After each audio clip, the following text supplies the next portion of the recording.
Hi hello friends, എല്ലാ കൂടാതെ നമ്മുടെ നാളത്തെ അടിപൊളി പ്രൊമോ റിവ്യൂയിലേക്ക് സ്വാഗതം കേട്ടോ. അങ്ങനെ പ്രകാശിനെ ഡിസ്ചാർജ് ആവുന്ന ദിവസം വരെയാണ് അപ്പൊ ഡോക്ടർ കല്യാണിനെ കാർത്തികിനെ റൂമിലേക്ക് വിളിക്കുന്നുണ്ട്. ഡോക്ടർ പറയുന്നുണ്ട്, നിങ്ങളടുത്ത് കുറച്ച് കാര്യങ്ങൾ പറഞ്ഞേൽപ്പിക്കാൻ വേണ്ടിയിട്ടാണ് ഞാൻ വിളിച്ചത്. എന്താ ഡോക്ടർ, എന്താണെങ്കിലും പറഞ്ഞോളൂ. അച്ഛൻ ഇനി ശ്രദ്ധിക്കേണ്ടതായിട്ടുള്ള കാര്യങ്ങൾ എന്തൊക്കെയാന്ന് ചോദിക്കുമ്പോൾ ഡോക്ടർ പറയുന്നുണ്ട്, അദ്ദേഹത്തിന് നന്നായിട്ട് ശ്രദ്ധിക്കണം. മനസ്സിന് ഭാരമുള്ള കാര്യങ്ങളൊന്നും അദ്ദേഹത്തിന് മുമ്പിൽ പറയാതിരിക്കുക, ചെയ്യാതിരിക്കുക. മാക്സിമം സന്തോഷം കൊടുക്കുക. ചെറിയ വേദന പോലും അദ്ദേഹത്തിന്റെ നെഞ്ചിന് ഇനി താങ്ങാൻ പറ്റില്ല. അദ്ദേഹത്തിന്റെ ഹൃദയം ഇപ്പോ ഒരു ഉള്ളിത്തൊണ്ടിൽ അത്രയും മാത്രം കട്ടിയുള്ള ഒന്നാണ്. അതിന് ചെറിയൊരു വേദന എടുത്താൽ മതി ആ ഹൃദയം നിലച്ചു പോയിട്ട്. എന്തോ ആരുടെയൊക്കെയോ ഭാഗ്യം കൊണ്ട് മാത്രമാണ് കുറച്ചുകൂടി ആയുസ് അദ്ദേഹത്തിന് നീട്ടി കിട്ടിയത്. അതുകൊണ്ട് അദ്ദേഹത്തിന് സന്തോഷമുള്ള കാര്യങ്ങൾ മാക്സിമം ചെയ്യുക. ഇനി മുതൽ വിഷമമുള്ള കാര്യങ്ങൾ കുത്തുവാക്കാണെങ്കിൽ പോലും പറയാതിരിക്കുക. കിരൺ വെച്ച് പറഞ്ഞിട്ട് എനിക്കറിയാം, അദ്ദേഹം മുമ്പ് വളരെയധികം കല്യാണിനെയും അതുപോലെ പെൺമക്കളെയും പെണ്ണുങ്ങളെയൊക്കെ വെറുത്തിരുന്നൊരു മനുഷ്യനാണെന്ന്. ആയിക്കോട്ടെ, പക്ഷെ ഇപ്പൊ അദ്ദേഹം എന്താണ് അത് മാത്രം നിങ്ങൾ ആലോചിച്ചാൽ മതി. പിന്നെ വേറൊരു കാര്യവും കൂടി പറയാനുണ്ട്. അദ്ദേഹം ഇപ്പോ ഏറ്റവും കൂടുതൽ സ്നേഹിക്കണം നിങ്ങൾ പെൺമക്കളെ അല്ലേ. അപ്പൊ അതുകൊണ്ട് പഴയ കാര്യങ്ങളൊന്നും പറയാതിരിക്കുക. പിന്നെ അദ്ദേഹത്തിന് സന്തോഷം തരുന്ന കാര്യം എന്താണോ അത് തന്നെ ചെയ്യാൻ വേണ്ടി ശ്രമിക്കുക. അല്ല, അദ്ദേഹം എന്തെങ്കിലും ആഗ്രഹമോ കാര്യങ്ങളോ എന്തെങ്കിലും നിങ്ങളടുത്ത് പറഞ്ഞിട്ടുണ്ടായിരുന്നോ എന്ന് ഡോക്ടർ ചോദിക്കുമ്പോഴേക്കും കല്യാണി പറയണ്ട്, കഴിഞ്ഞ ദിവസം ഞാനും കാർത്തിക ചേച്ചിയും കൂടി കാദംബരി ചേച്ചിയും കൂടി ഐസിയുടെ ഉള്ളിൽ കയറിയപ്പോഴേക്കും അച്ഛനൊരു ആഗ്രഹം പറഞ്ഞായിരുന്നു. ഞങ്ങളുടെ ചേച്ചിയാണ് കാർത്തിക ചേച്ചി. കാർത്തികയുടെ വിവാഹം ഇതുവരെ കഴിഞ്ഞിട്ടില്ല. അപ്പൊ അച്ഛന് കാർത്തിക ചേച്ചിയുടെ വിവാഹം കാണാൻ ആഗ്രഹം ഉണ്ടെന്ന് പറഞ്ഞിട്ടുണ്ടായിരുന്നു എന്ന് പറയുമ്പോൾ ഡോക്ടർ പറയണ്ട്, എങ്കിൽ ആ ആഗ്രഹം എത്രയും പെട്ടെന്ന് സാധിച്ചു കൊടുക്കുക. അദ്ദേഹത്തിന്റെ മനസ്സിന് വല്ലാത്തൊരു സന്തോഷം തരും. അദ്ദേഹത്തിന്റെ മനസ്സിന് എത്രത്തോളം സന്തോഷം കൊടുക്കുന്നു അത്രത്തോളം ഹെൽത്തി ആവാൻ, അത്രത്തോളം കാലം ജീവിക്കാനും അദ്ദേഹത്തിന് സാധിക്കും. അതുകൊണ്ട് പ്രകാശിന് മാക്സിമം സന്തോഷം കൊടുക്കുക.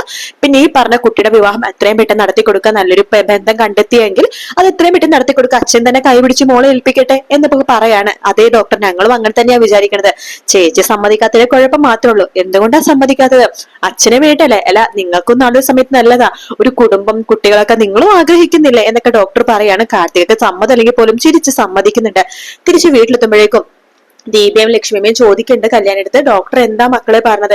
അച്ഛന് ഇപ്പൊ കുഴപ്പമൊന്നുമില്ല, പക്ഷെ ഡോക്ടർ നല്ല രീതിയിൽ അച്ഛനെ കെയർ ചെയ്യുമെന്ന് പറഞ്ഞു. അച്ഛനെ സന്തോഷം തരുന്ന കാര്യങ്ങൾ പറയണോന്നും ചെയ്യണോന്നൊക്കെ പറഞ്ഞു. അത് മാത്രല്ല, അച്ഛന് എല്ലാ കാര്യങ്ങളും ശ്രദ്ധിക്കണം, അച്ഛനെ സന്തോഷം തരുന്ന കാര്യങ്ങൾ ചെയ്യണം, അച്ഛന്റെ ആഗ്രഹങ്ങൾ നിറവേറ്റി കൊടുക്കണം. ഇനി രണ്ടമ്മമാരും പഴയ കാര്യങ്ങളൊന്നും പറഞ്ഞിട്ട് അച്ഛനെ വേദനിപ്പിക്കാൻ പാടില്ല. അച്ഛനെ ഡിസ്ചാർജ് ചെയ്തിട്ട് ഇങ്ങോട്ടേക്കാണ് കൊണ്ടുവരുന്നത്. പഴയ കാര്യങ്ങൾ ഒന്നും ഓർമ്മപ്പെടുത്താൻ പാടില്ല. അതൊക്കെ കഴിഞ്ഞ ജന്മത്തിലെ കാര്യങ്ങളായിട്ട് എല്ലാം മറക്കുക. അച്ഛൻ പുതിയൊരു മനുഷ്യനായിട്ടാണ് നമ്മുടെ മുമ്പിലേക്ക് വരുന്നത്. പിന്നെ അന്ന് ICU കയറിയപ്പോ അച്ഛൻ ഒരു കാര്യമേ പറഞ്ഞോളൂ, ചേച്ചിയുടെ കല്യാണം. ഞാൻ ഇന്നലെ പറഞ്ഞതല്ലോ അമ്മയെടുത്തും അതുപോലെ തന്നെ ലക്ഷ്മി അമ്മയെടുത്തും. ആദർശേട്ടനെ അറിയത്തില്ല? ആദർശേട്ടന്റെ ഒരു ബ്രാഞ്ചിൽ ഒരു മാനേജർ ഉണ്ട്. നല്ല പയ്യനാ. ചേച്ചി പ്രായം കൊണ്ടൊക്കെ ചേച്ചിയുടെ സമപ്രായമാണ്, പക്ഷെ എന്തെങ്കിലും നല്ല കാര്യപ്രാപ്തിയുള്ള നല്ലൊരു പയ്യനാണ്. പയ്യൻ അച്ഛനും അമ്മയൊക്കെ നല്ല എഡ്യൂക്കേറ്റഡും ആണ്. അത് മാത്രം നല്ല മനുഷ്യരാണ്. അപ്പൊ ആദർശേട്ടൻ പറഞ്ഞെങ്കിൽ അത് നല്ല ആലോചന തന്നെയായിരിക്കും. അപ്പൊ കിരണേട്ടന് അതിൽ താല്പര്യമുണ്ട്. അവർക്ക് ഫ്രീ ആണ് ദിവസം ഇവിടേക്ക് വരാന്നാണ് അവർ പറഞ്ഞിരിക്കണമെന്ന് പറയാണ്. അപ്പൊ ലക്ഷ്മമ്മ ചോദിക്കണ്ടേ, അതെയോ പയ്യനോട് കാര്യങ്ങളൊക്കെ പറഞ്ഞിട്ടുണ്ടോ മോളെ എന്ന് ചോദിക്കുകയാണ്. അല്ല, നാളൊരു സമയത്ത് കാർത്തിക മോൾക്ക് ആ പയ്യനെ ഇഷ്ടപ്പെട്ട് കഴിഞ്ഞാൽ പിന്നെ ഒരു കാരണം കൊണ്ട് ഈ വിവാഹം മുടങ്ങരുത്. അതുകൊണ്ട് അത് അവൾക്കും ഭയങ്കര വിഷമവും നിങ്ങളുടെ അച്ഛനും വിഷമമാകും എന്ന് പറയാണ് ലക്ഷ്മി അമ്മ. അപ്പൊ കല്യാണി പറയേണ്ട, ലക്ഷ്മി അമ്മ ഒന്നും കൊണ്ട് വിഷമിക്കേണ്ട, എല്ലാ കാര്യങ്ങളും ആദർശമായിട്ടും പറഞ്ഞിട്ടുണ്ട്. അതുകൊണ്ട് ഒന്നും വിഷമിക്കേണ്ടി വരില്ല. പറ്റുമെന്നുണ്ടെങ്കിൽ ചിലപ്പോൾ ഈ ആഴ്ച പയ്യൻ വരുമായിരിക്കും. ഇനി കാർത്തിക ചേച്ചി ഓക്കെ പറഞ്ഞാൽ മാത്രം മതി എന്ന് പറയുമ്പോൾ കാർത്തിക പറയണ്ടേ, ഞാൻ ഓക്കെ പറയേണ്ട കാര്യമില്ലല്ലോ, എല്ലാം നിങ്ങൾ തീരുമാനിച്ചു കഴിഞ്ഞത്. ഇനി ഞാൻ എന്ത് പറയാനാ, നിങ്ങളുടെ ഇഷ്ടം പോലെ എന്താ ചെയ്തോ എന്ന് പറയുമ്പോ കല്യാണി പറയണ്ട, ചേച്ചി എന്താ അങ്ങനെ പറയണത്? അവരിവിടെ ചേച്ചിനെ കാണാൻ വരുമ്പോ ചേച്ചി മുഖം കയറ്റി പിടിച്ചിരിക്കരുത്. പറ്റുമെന്നുണ്ടെങ്കിൽ നാളെയോ മറ്റന്നാളോ തന്നെ ചിലപ്പോ ആ പയ്യൻ വരുമായിരിക്കും. ആദർശേട്ടൻ അങ്ങനെയാ പറഞ്ഞത്. ശരി, എത്രയും പെട്ടെന്ന് വരട്ടെ എന്ന് ദീപയും പറയാണ്.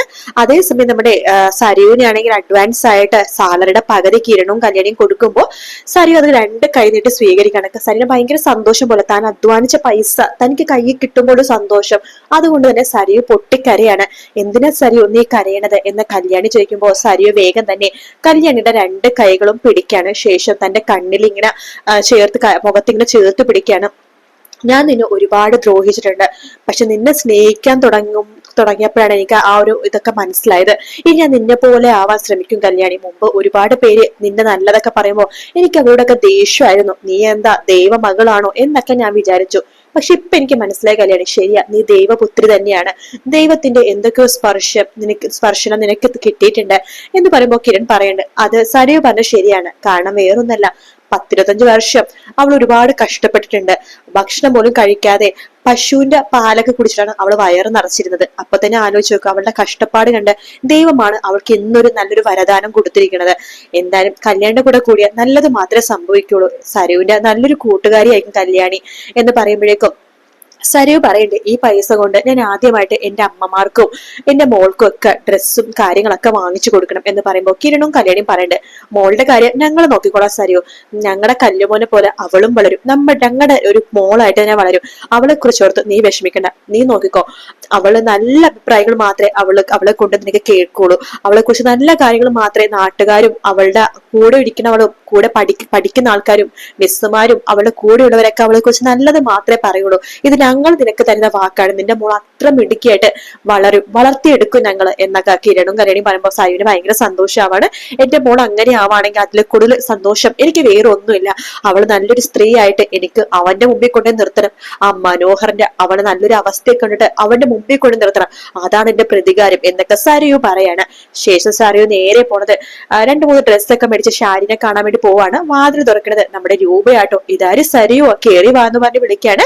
സരയു അകത്തേക്ക് കയറുന്നുണ്ട്. ഞാൻ അമ്മേനെ കാണാനും ഈ ഡ്രസ്സൊക്കെ കൊടുക്കാൻ വേണ്ടി വന്നതാണ് എന്ന് പറഞ്ഞിട്ട് അപ്പോഴേക്കും ഷാരി വരുന്നുണ്ട്. ആഹാ മോള് വന്നോ, വായിരിക്കെ. ഇല്ലമ്മേ സമയമില്ല, ദേ ഞാൻ അധ്വാനിച്ച പൈസ കൊണ്ട് ഉണ്ടാക്കിയ പൈസ കൊണ്ട് മേടിച്ച ഡ്രസ്സാണ് ഇത്, അമ്മക്ക് തരാൻ വേണ്ടി വന്ന നമ്മൾ ഷാരിക്ക് ഭയങ്കര സന്തോഷമാവാണ്. അതിനുശേഷം രൂപ പറയണ്ട, മോളെ സരിയു നിനക്കും അതുപോലെ തന്നെ താരക്കും ഇവിടെ വന്ന് നിന്നൂടെ? വേണ്ട വേണ്ട ആന്റി, ഞങ്ങൾ അവിടെ തന്നെ നിന്നോളാം, ഇവിടെ അമ്മയും മോളൊക്കെ ഇവിടെ ഉണ്ടല്ലോ, അത് കുഴപ്പമൊന്നുമില്ല. എന്നാലും നിന്റെ ഈ അമ്മ ഒരുപാട് വേദനിക്കുന്നുണ്ട് നിന്നെ കാണാത്തതുകൊണ്ട്, ഞാൻ അമ്മേനെ കാണാൻ വന്നോളാം ആന്റി, എനിക്കിപ്പോ അവിടെ നിൽക്കണതാ ഒരു സമാധാനം. എന്റെ ആ അമ്മ ഒരുപാട് വർഷം ഞാൻ മരിച്ചു പോയെന്ന് പറഞ്ഞ് വിശ്വസിച്ച, ഞാൻ ജീവനോട് ഉണ്ടെന്ന് അറിഞ്ഞപ്പോ എന്നെ കാണാൻ ഒരുപാട് പ്രാവശ്യം വന്നതാ. അന്നൊക്കെ ഞാൻ തട്ടി മറിക്കുകയും അതുപോലെ തന്നെ വഴക്ക് പറയും ആട്ടി അകറ്റൊക്കെ ചെയ്ത് അതിന്റെ ഒരു പരിഹാരമായിട്ട് എനിക്ക് അമ്മയുടെ കൂടെ കുറച്ചുനാള് ഒറ്റക്ക് നിൽക്കണം. അതിനെ വേണ്ടിയിട്ടാ. നിന്റെ ഈ മാറ്റം നല്ലതാണെങ്കിൽ നല്ലതാ സരിയു, നിനക്ക് ഈ മാറ്റം കൊണ്ട് നല്ലത് മാത്രമേ വരുള്ളൂ എന്നൊക്കെ രൂപ പറയാണ്. സരിയു അവിടെ നിന്ന് പോകുന്നുണ്ട്.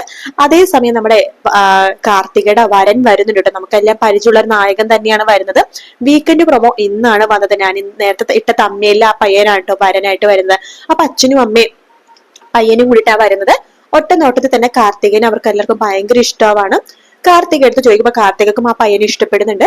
അപ്പൊ നമുക്ക് വെച്ച് താമസിക്കേണ്ട എത്രയും പെട്ടെന്ന് വിവാഹം നടത്താന്ന് പറയാണ്. പക്ഷെ ഇത് എങ്ങനെയൊക്കെയോ സ്റ്റെഫി അറിയുകയും സ്റ്റെഫി ഇത് ഗംഗപ്രസാദിനോട് പറയുകയും ചെയ്യുന്നുണ്ട്.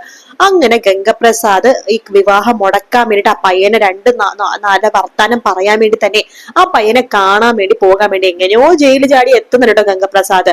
എന്തായാലും ഈ വിവാഹം മുടങ്ങാൻ പോകുന്നില്ല, അത് 100% ഉറപ്പാണ്. കാരണം കാർത്തികയുടെ കൂടെ ഇപ്പൊ കല്യാണിയും കിരണും മാത്രമല്ല ഉള്ളത്, നമ്മുടെ സരയും കൂടി കൂടിയിട്ടുണ്ട്. പിന്നെ മനോഹറും ഉണ്ട്. മനോഹർ ജയിലിലാണെങ്കിൽ പോലും കിരണിനും കല്യാണിക്ക് ദോഷമായിട്ടുള്ളതൊന്നും വരുത്താൻ സമ്മതിക്കുന്ന ഒറ്റ വാശിയിലാണ് മനോഹർ നിൽക്കുന്നത്. എന്താണ് നല്ല അടിപൊളി ഭാഗമായിട്ട് ഇനി വരാൻ പോണത്. വീഡിയോ ഇഷ്ടപ്പെട്ടാൽ ലൈക്ക് ചെയ്യുക, സബ്സ്ക്രൈബ് ചെയ്യുക, കമന്റ് ചെയ്യുക. മറ്റൊരു വീഡിയോ കാണാം. Take care, by.